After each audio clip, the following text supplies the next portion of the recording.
All right, today I will be talking about My Struggle Book 1 by Karl of Knausgaard, translated by Don Bartlett. And I say talking about, usually I do reviews, and I'm probably going to title this a review, but God, it feels so weird to talk about this as a review because this is autofiction, a sort of fictional retelling, but of mostly real situations where the line between fiction and memoir is really, really blurred.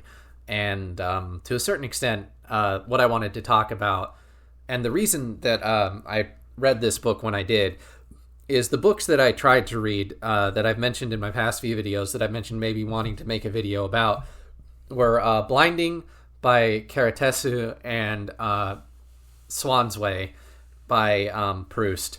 And I really struggled with both of those books because I found the memoir structure very difficult to get into.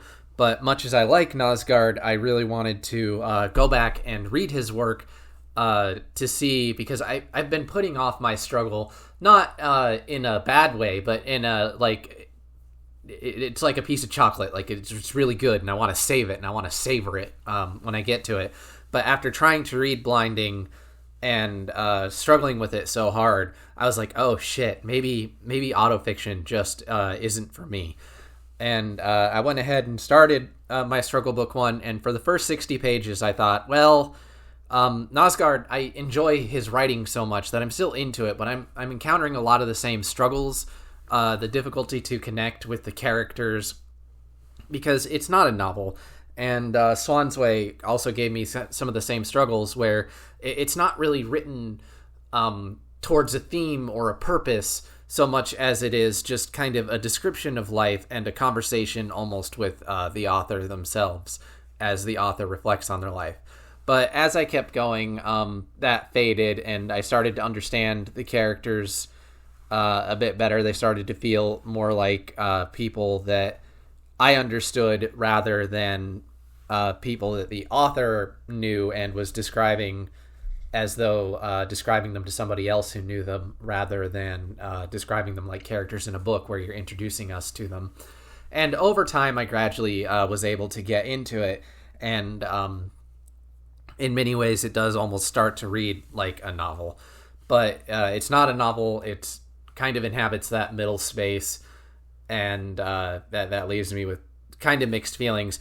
But I will say the effect that you get from it is so personal that it almost feels wrong to try to do my typical format of talking about themes, because when it comes to something like this, somebody speaking so honestly about their life, but doing so with the observation and details, really ends up there is no theme. Again, it's not like a fictional novel where you're kind of free to interpret it as you will. I mean, obviously you are, in the sense that we all interpret things, but it's more a person examining their own life, and then you examining their life and comparing that against your own experiences, but also really sort of following them and what they're talking about and their journey.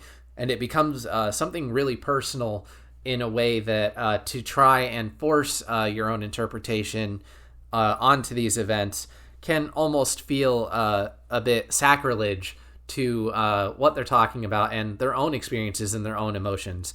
And that, especially with My Struggle being so personal, and not only is it so personal, but there's actually there was a lot of litigation over the book from Knausgaard's family when he first published the first volume in Norway.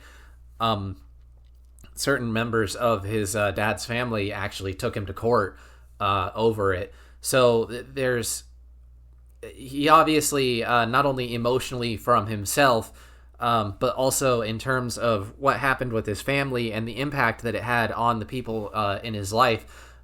There's very much a conversation to be had about whether or not this was brave or whether or not this was exploitative. I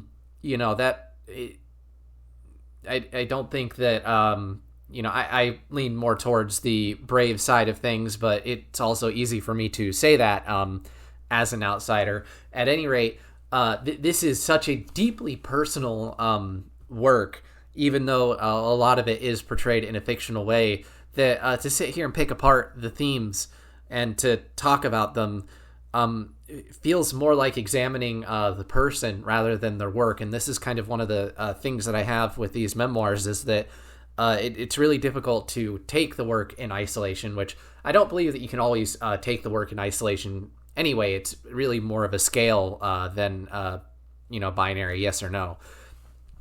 But in this case, you really can't talk about the work without talking about the person. And the only thing I know about Knausgaard is obviously what I've read. I don't really know him as a person, despite getting these insights into his mind, getting these insights into how he writes and how personal they are. So in that sense, I'm not going to talk about themes other than to say that in the Morning Star series, I always say, like, the big theme is death. And it's clear from this book, having read this book now, it puts that series into greater light, where death is a huge fascination of Knausgaard. But there's so much more going on here, being that it is an examination of life, in which it also covers childhood, it covers family. The huge thing with this book is his relationship with his father. So rather than dive into that, rather than pick all that apart, like I said, this is somebody who wrote something deeply personal and released it to the world with all the complications that carries. So rather than sit here and pick apart the themes, which, like I said, it just feels like a disservice, all I'm going to say is read this book. It's fantastic. It's the first book in a series of 6, which the 6th book is extremely long, but from what I understand, contains a lot of self-reflection on what writing the series cost him in terms of his relationship with a lot of his family. So I'm not going to read the others right away. I've got a lot else to get to, and I'm going to be moving soon, so I won't have access to them for several months. But just huge recommendation to give this book a go, even as somebody who doesn't really care for autofiction. The next thing I'm going to do is give Blinding another shot, because this was so impactful. And even the last over 100 pages where he's talking about his father dying in his grandmother's house and the state of sheer filth that the house is in, as well as his grandmother's declining state. As somebody who has dealt with people who have died, who were on colonoscopy bags in the last days of their life, whose great-grandmother went through dementia and early stages of Alzheimer's, who I remember once when I was very young, a certain family member went through Alzheimer's. It related and hit me so hard, not in the sense that, like, I was crying or anything, but the sort of it brought me right back there, the way it captured that feeling, and the way that even though the last 140 pages are mostly just him going through cleaning a house, the way that, even though that sounds incredibly boring, that for me, relating to that feeling of going through and purging all those traces of decay, and the sense of relief that comes with it, but also the sadness that, a once living thing eventually reached that stage.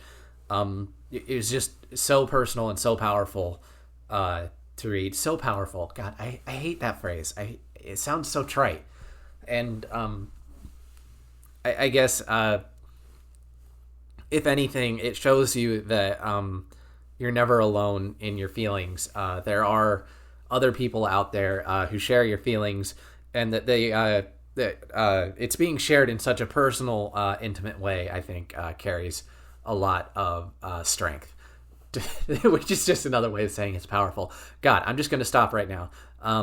Good book, recommend it. I'm going to try Blinding next. If that doesn't catch, then I'm going to go read novels, because I'm way better suited at novels. So catch you next time.